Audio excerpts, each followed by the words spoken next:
Snow glows white on the mountains tonight. No. Still no. Look for the bare necessities, the simple bare Closer. necessities. Forget about your worries and your strife.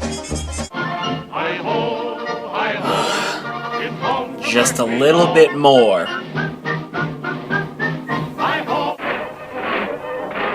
Ah, there we go. Some good old black and white. But we'll get to that later. Cue the intro.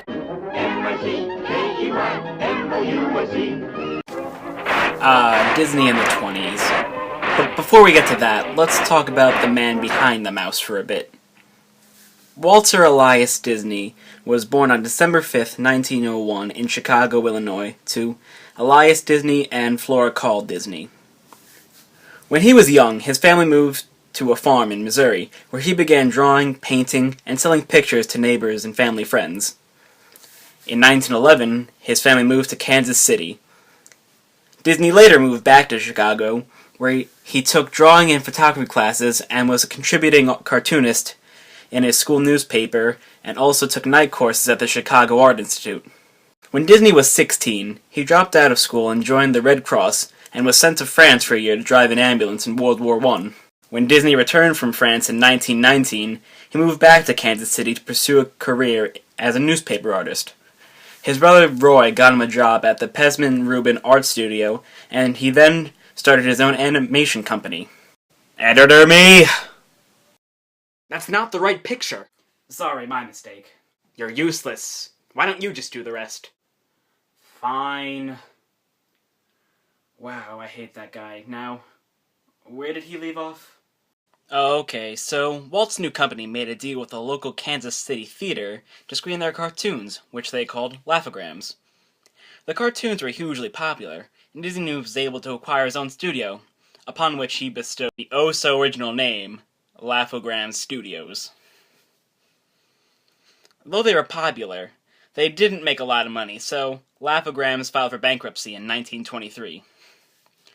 With the little money he had left, Walt, his brother Roy, and an animator named Ub Iwerks moved to Hollywood, before it became the monstrosity it is today, and produced a film called Alice's Wonderland, not to be confused with Alice in Wonderland, which was a half-finished Laughogram project.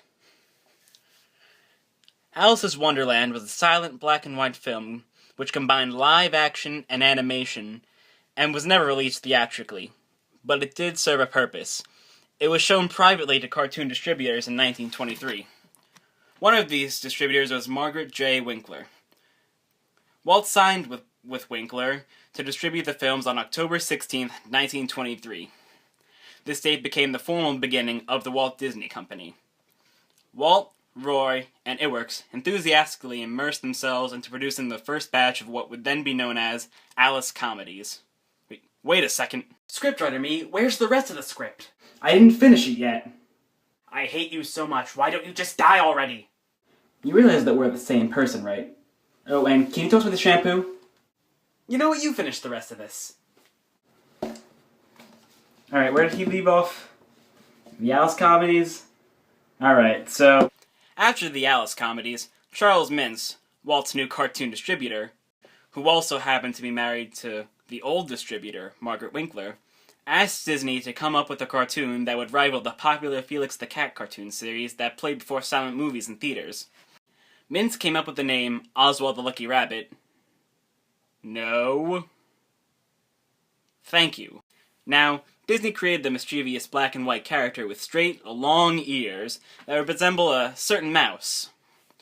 The first Oswald cartoon, Trolley Troubles, was released on September 5th, 1927. Together, Disney and Iwerks made 26 Oswald the Lucky Rabbit cartoons in 1927.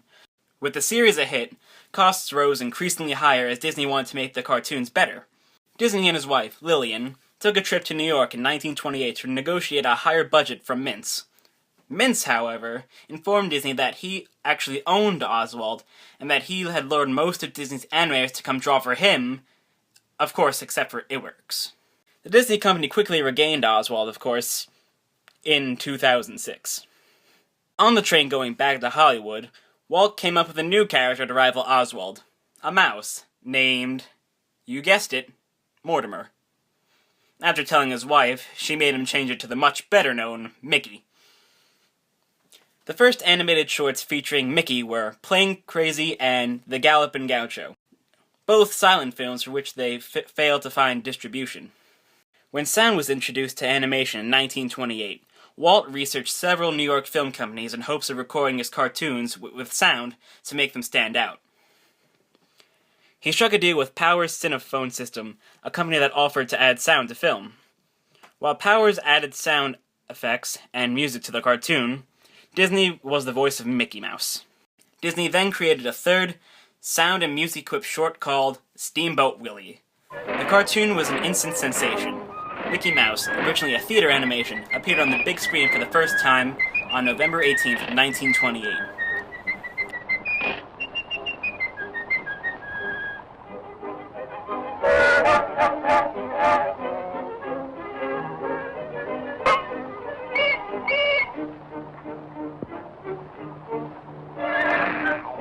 And because of that mouse, Disney today has roughly 3 billion movies, a whole bunch of theme parks, a whole network of terrible TV channels, record labels, and so much more. Cue the outro!